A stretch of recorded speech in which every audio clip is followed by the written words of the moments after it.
அதாவது சென்னை விமான நிலையத்தில் கடந்த சில ஆண்டுகளாகவே உயர்ரக போதைப் பொருட்கள் கடத்தி வருவது அதிகரித்து வருகிறது. கடந்த ஆண்டு கூட ஒரு பயணியிடம் சுமார் 100 கோடி ரூபாய் மதிப்புள்ள உயர்ரக போதைப் பொருளை கைப்பற்றினர். அதே போல் தொடர்ந்து கோடிக்கணக்கான மதிப்புள்ள போதைப் பொருட்கள் பறிமுதல் செய்யப்பட்டு வருகிறது.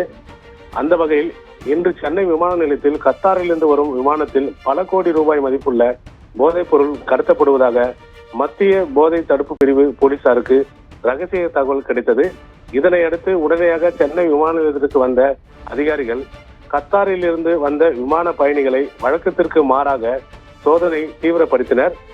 அந்த வகையில் கத்தாரில் இருந்து சென்னை வந்த விமான பயணியிடம் தனது சூட்கேஸில் உருவாக்கப்பட்ட ரகசிய அறையில் மறைத்து எடுத்து வரப்பட்ட 11 கோடி ரூபாய் மதிப்பிலான கொக்கைன் போதைப் பொருட்களை வருவாய் புலனாய்வு துறையினர் கைப்பற்றினர்.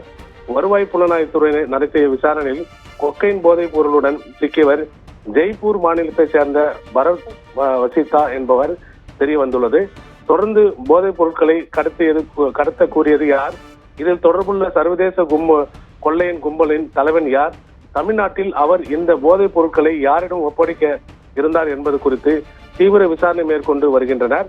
அதாவது 11 கோடி ரூபாய் மதிப்புள்ள உயர் ரக போதைப் பொருள் சென்னை விமான நிலையத்தில் கைப்பற்றப்பட்டு இருக்கும் சம்பவம் ஒரு பெரும் அதிர்ச்சியை ஏற்படுத்தியுள்ளது பானு.